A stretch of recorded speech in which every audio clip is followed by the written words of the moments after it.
রান্নার রংধনুতে আপনাদের সকলকে স্বাগত জানাই। আজ সূচনা পর্বে আমরা বানাবো নরম তুলতুলে কাঁচা গোল্লা। চলুন দেখে নেওয়া যাক রেসিপিটা। প্রথমে একটা পাত্রে পরিমাণ মতো দুধ ঢেলে নিন। তারপর গ্যাস অন করে দুধটাকে গরম করে নেবেন।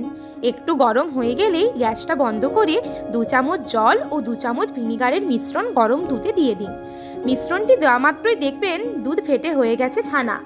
ছানাটিকে ছাঁকনির সাহায্যে ছেঁকে ওপর থেকে ঠান্ডা জল দিয়ে ভালো করে ধুয়ে নেবেন। ছানাটি ভালো করে এবার জল ঝরিয়ে নিতে হবে।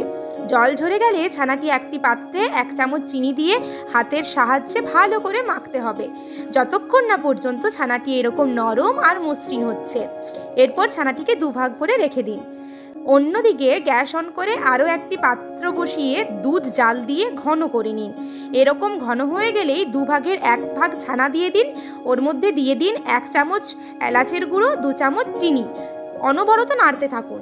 যখন দেখবেন মিশ্রণটি আর কড়াইয়ের গায়ে লাগছে না, তখন বুঝবেন আপনাদের মিশ্রণ কিন্তু তৈরি হয়ে গেছে। তারপর সেই মিশ্রণটিকে আরও একবার ছানার মধ্যে ভালো করে মিশিয়ে দিন।